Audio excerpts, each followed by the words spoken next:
Thank you, Nigel. Well, I promised back at our spring conference in Margate that UKIP's 2015 manifesto would set us apart from the old parties. Running through it, I said, like lettering through a stick of rock, would be UKIP's clear belief in Britain. I promised it would celebrate our great country, draw a firm line under accusations we're a single-issue party, and put forward common-sense solutions to the economic crisis, the energy crisis and the employment crisis. I said it would introduce fresh thinking around childcare and education, welfare, foreign aid, and how we look after our veterans and our older people, our farmers and our fishermen. All in addition to tackling two of the most pressing issues for the British public, the need for an EU referendum and immigration. Well, I think my team and I have achieved all these aims and much more. I think it's a great shame that the other parties don't share UKIP's positive vision for Britain as a proud, sovereign nation, a country respected on the world stage, a major player in global trade with influence and authority when it comes to tackling the pressing international issues of the day. UKIP is optimistic about Britain's future outside the EU. And today, our manifesto sets out clearly how we will, beyond a shadow of doubt, continue to trade with the EU and enjoy good relationships with EU member countries after Brexit.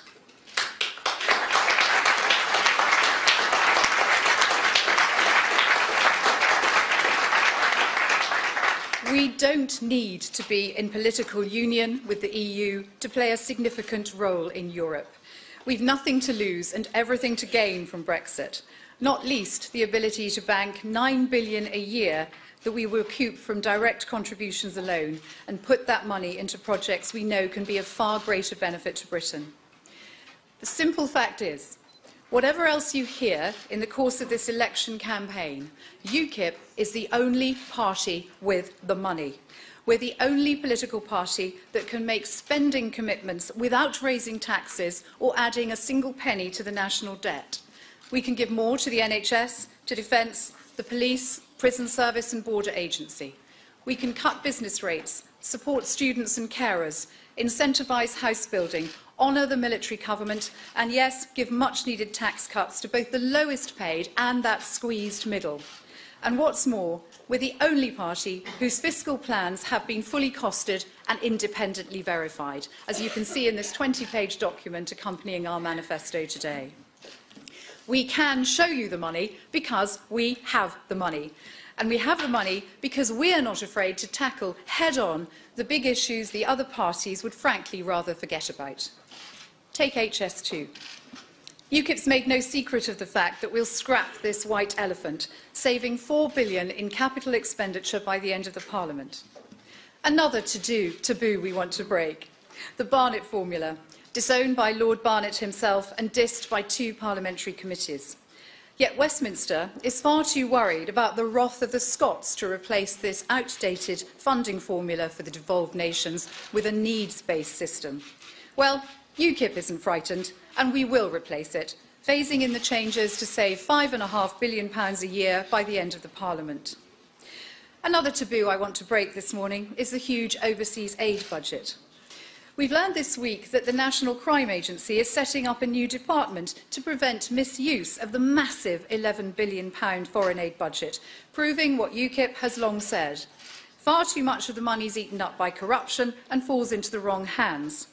What's more, aid goes to countries that have their own space and nuclear weapons programmes. It's spent on projects without clear or measurable outcomes. Much of it goes to middlemen who run it for profit. Aid, far from helping the starving in the world, has in some respects become a fat cat industry. We'll cut the overseas aid budget to 0.2% of GNI. That's the same as the United States. This still leaves us a substantial £4 billion to meet our international responsibilities, more than given by Spain and Italy combined. We'll prioritise emergency relief, clean water and sanitation programmes, and initiatives that provide healthcare and inoculation against preventable diseases. In other words, the kind of projects the British taxpayer expects and wants to see their hard-earned cash spent on. UKIP also believes the cost of government can be cut dramatically without any noticeable effect on performance. In the summer of 1940, when Britain was facing its greatest crisis in history at the outset of the Second World War, the government had 9 cabinet ministers. Now we have 22 Secretaries of State, and I think it's at least 87 ministers or parliamentary under-secretaries of state. The Department for International Development, the Department for Energy and Climate Change, the Department for Culture, Media and Sport. These are all departments we believe we could merge into others.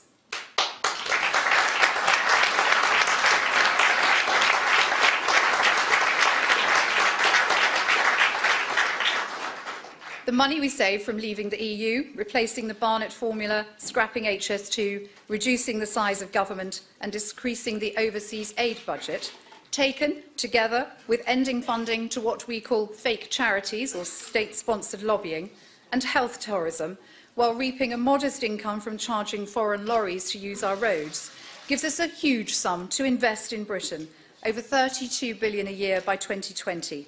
And again, as I've already said, this is fully costed, independently verified, and without a penny to the national debt or raising taxes.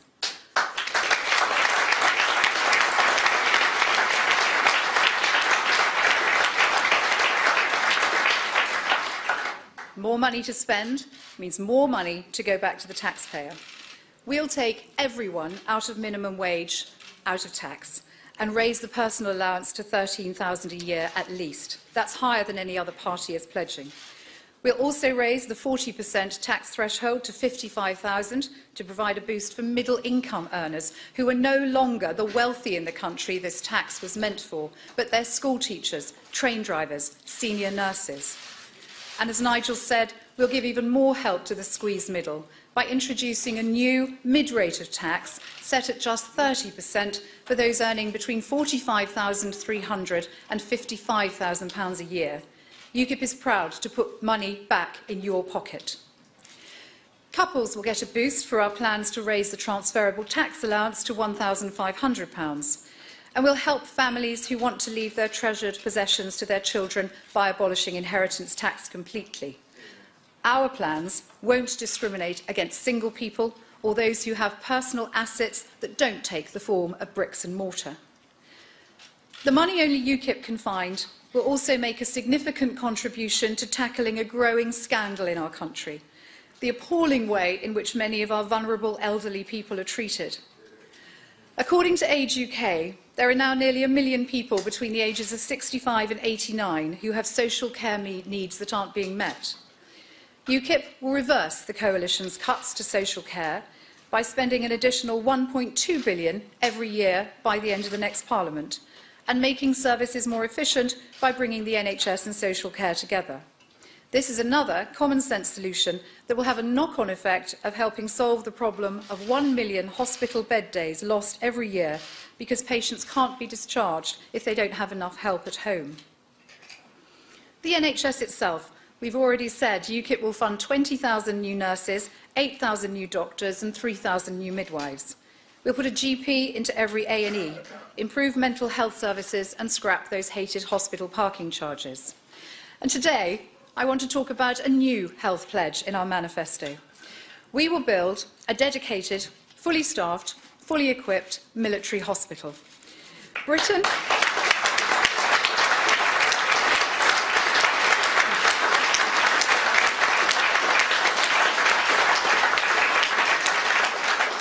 Britain is the only major country in Europe that no longer has one, and it's time that changed. Our armed forces must have access to expert care, and our new 500-bed military hospital with accommodation for 150 family and friends on site will meet the specific needs of serving forces, personnel and veterans. Looking after our armed forces is a priority for UKIP, and we feel especially strongly about the need to support veterans. For those who are facing homelessness, we will open 8 halfway house hostels over the next 5 years, as well as build 500 affordable rent homes every year for ex-forces personnel. These measures will go a long way towards compensating our brave armed forces who have been so badly let down over the course of the last government.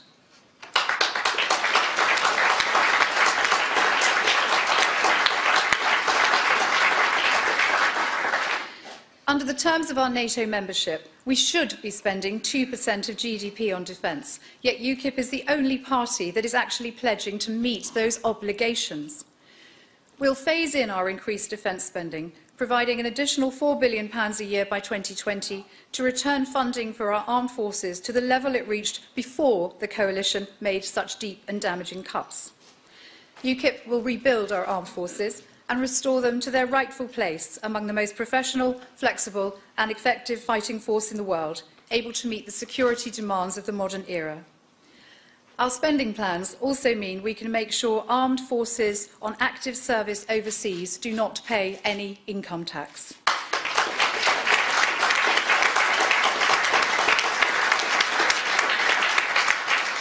It's the right thing to do, as is bestowing a National Defence Medal to all our veterans, regardless of their rank or length of service. To strengthen our internal security, UKIP will put an additional 6,000 frontline personnel into the border agency, police force and prison service. We'll draw a line under the coalition's cuts and get our law enforcement agencies back into a fit state. We'll give former servicemen and women first call on these jobs. So not only will UKIP secure our borders, put more police on the streets and deliver safer prisons, we will fully honour the military covenant too.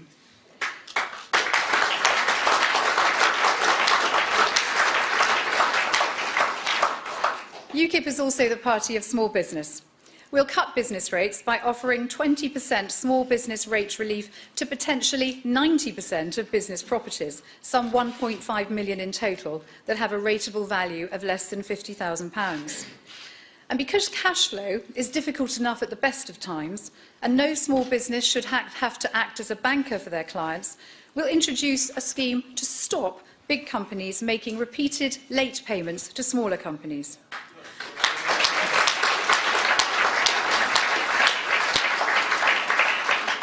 When payments haven't been made, we'll allow small companies to provide evidence of repeated late payments to HM Revenue and Customs in the strictest confidence. HMRC will then carry out an inspection of the big company's records. If they're found to be systematically exceeding their contractual terms of payments, they'll be fined. Fines will escalate for repeat offenders and be noted in the offending company's statutory accounts. I think that will solve the problem.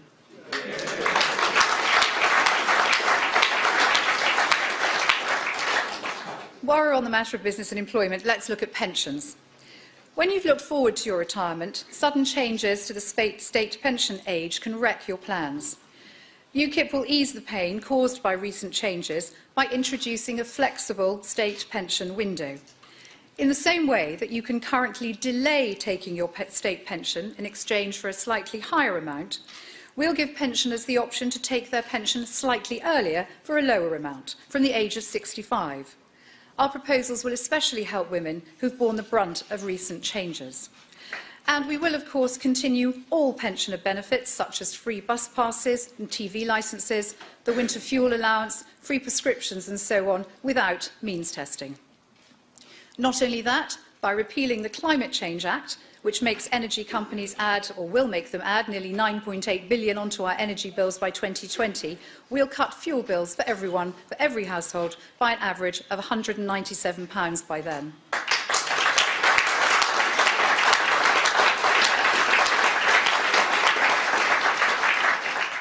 And because it's discrimination, to put it frankly, we'll also make the way you pay your bills fairer by stopping energy companies charging extra for customers who use prepayment meters or prefer to pay quarterly paper bills.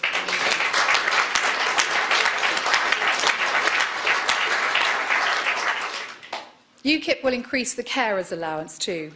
Millions give up work or work reduced hours to look after elderly or disabled relatives. They deserve, at the very least, to be paid the same amount as job seekers. So we'll raise the carers allowance from £62.10 per week to £73.10 a week, the higher rate of job seekers allowance, and put an extra £572 a year in their pockets.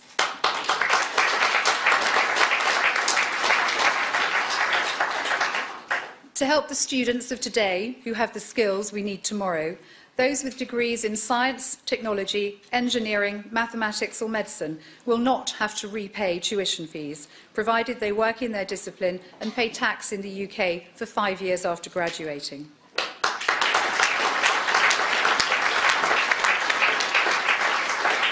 To increase much-needed housing stock, UKIP will offer developers grants of up to £10,000 per unit to build on brownfield sites if land needs essential remediation work to make it fit for building on. And by exempting properties built on brownfield from stamp duty on first sale up to the £250,000 threshold, we'll keep our greenfields green, protect our countryside and incentivise the building of 1 million new homes by 2025. Now, because UKIP believes in helping the most vulnerable in society, we'll put 800 advisors into 800 food banks. This means those who are struggling can get help for other problems they may have, such as debt, family breakdown, addiction, or to get support if they need legal or employment advice. UKIP is determined to prevent those who've already fallen on hard times from slipping any further. Under our plans, there'll be no bedroom tax and no threats to housing benefit from the under 25s, and we'll scrap Atos-style work capability assessments. While UKIP will not condone the benefits lifestyle and we will support a lower cap on benefits, we will not join any race to the bottom on welfare cuts.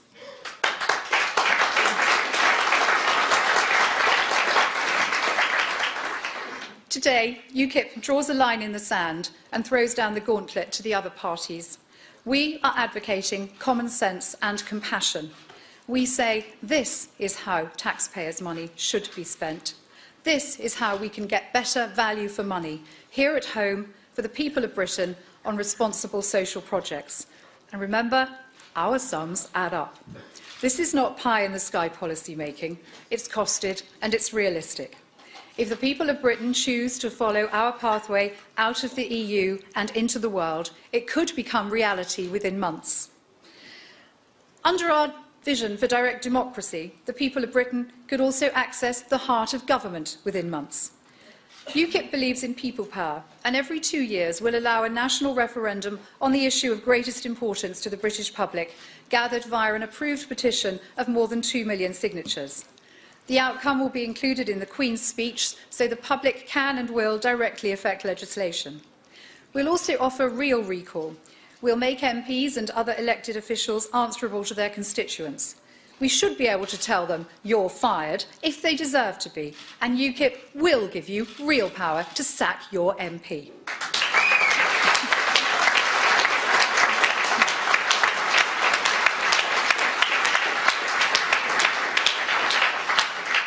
Parents under UKIP will have far more choice over where to send their children to school.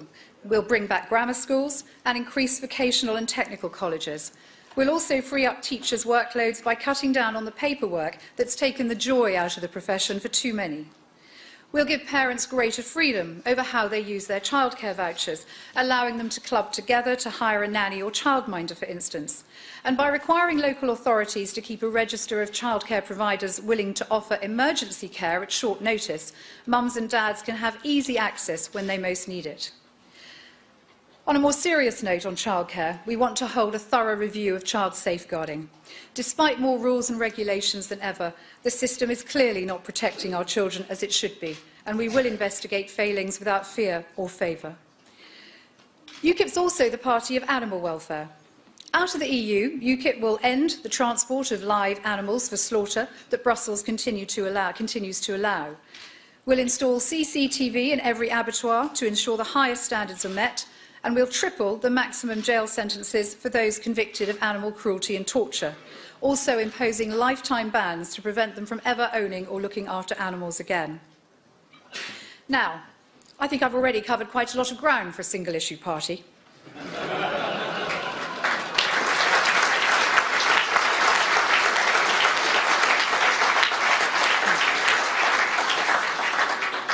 Still, that doesn't stop the simple fact that UKIP is the only party prepared to face up to the reality of the highest levels of immigration on record.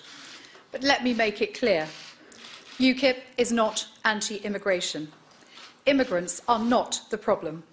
It's our current immigration system that's broken.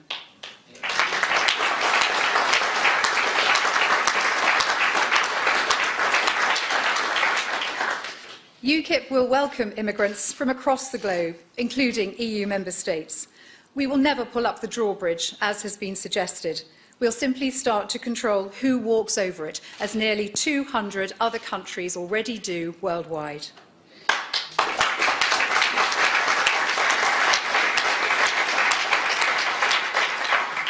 We must end the unsustainable pressure on housing, school places and the NHS, and the downward pressure on wages, so we can enable living standards to rise again and for unemployment to fall, and I mean a genuine fall. A 5-year moratorium on immigration for unskilled workers will cut it by 150,000 and get young British workers back into work. New migrants will not be able to access benefits or non-urgent NHS treatment until they pay tax and national insurance for 5 years in Britain. That alone will act as a disincentive. There will be no amnesty for illegal immigrants, and we will not let foreign criminals enter or remain in Britain.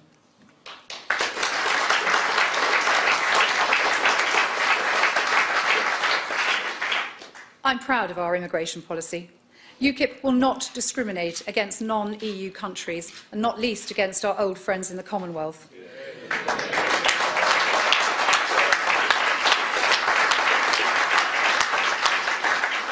We won't make it harder for an Indian engineer or a scientist from Namibia to enter Britain than an unskilled labourer from the Czech Republic, as our current government has done.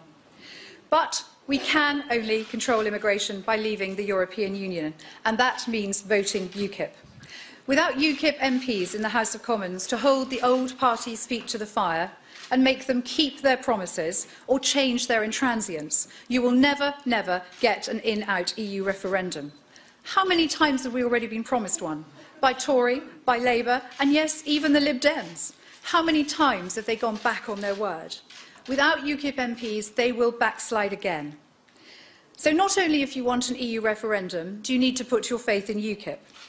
I hope today's manifesto will make you want to put your faith in UKIP, because we've produced our independently audited common sense manifesto that believes in Britain and puts the people of Britain first. Finally, I just want to say I've been very fortunate to have a bright, astute and incredibly hard-working team working with me on this. You know who you are, and I give you my heartfelt thanks.